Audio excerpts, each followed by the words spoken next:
So we were trying to shine a spotlight on the roles of the Secretary of State in the upcoming election, which, as you know, is very important. So I thought we'd start with the basic job description. Can you tell us a little bit for the layperson what the Secretary of State does and why that role is so important in this election? Well, in Michigan, this and in many other states, the Secretary of State is the chief election officer for the entire state. So, in that regard, we are not just the entity that ensures equal access to the vote as a reality for everyone, but that the process itself is secure and that people can trust the results of the election. We are in charge of democracy, essentially, for our states, and in that regard, we serve as the voters' chief advocate when it comes to policies and other changes or the administration of elections in a way that can ensure their voices are first and heard. And in this particular election, with so many people doubting the results of the previous election, secretaries of state are playing a much bigger role, right? Yeah, I started focusing on these offices back in 2000 after we saw Secretary of State Katherine Harris in Florida make changes that didn't allow a full recount to occur that impacted the results of an entire presidential election. And then in 2004, we had a Secretary of State in Ohio, Ken Blackwell, who didn't put enough voting machines in Cleveland and Columbus and other places that also, again, impacted who could vote and the outcome of an entire presidential election. So I wrote a book on the Secretary of State office right after then that came out about 12 years ago, talking about how these secretaries of state, regardless of their party affiliation, can and must serve as guardians of the democratic process, standing in front of any challenges and making decisions on behalf of what's best for every voter, not one party's voters or one party's agenda. And so I've tried to now live that as Michigan's Secretary of State, and of course doing so at a time when there is a nationally coordinated, multi-year, multifaceted effort to dismantle democracy, has really shined a light on how important these offices in each state are to stand guard over election results, regardless of what they may be, and ensure we're countering the misinformation that's trying to dismantle voters' faith in our process with the truth and the facts. Yeah. Now, tell us, during your term, what have you done specifically to modernize the way that Michiganders vote? Well, one, I think changes to election law really need to come from the people. And that's what we've seen here in Michigan.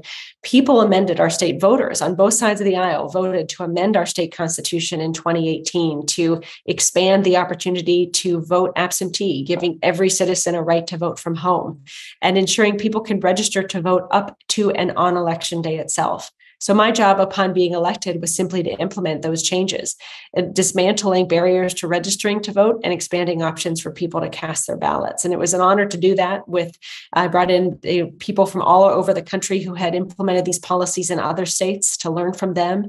And we made data-driven decisions that, lo and behold, enabled us to ultimately have the highest turnout election in Michigan's history in 2020. In just 2 short years, we changed and expanded democracy in our state through these policies: no reason absentee voting, and automatic voter registration, online voter registration, that enabled more citizens to participate than ever before, particularly young voters who are more likely to register and vote on election day itself. Perhaps they don't plan ahead, but they still participated. And that really, I think, to me, underscored that regardless of all the noise or the political machinery at the moment, if you have fair, accessible, secure voting laws in place, more people will vote and more people will be heard. Yeah. Now, your opponent in this election is an election denier. What harm could she do if she actually gets into office? I think the harm that election deniers could do in any office, but particularly in the office of Secretary of State, are threefold. Number one, they could change the rules of the game or make policies that are more confusing so that voting is not just difficult, but more confusing, and trying to change things so that it's not only more confusing for people to vote, but also more challenging to actually run elections themselves, cutting funding, not supporting our clerks, those sorts of decisions. Secondly, they would use this office as a bully pulpit to spread misinformation. In 2020, we were able to serve as trusted sources of reliable information. We were professionals doing our jobs.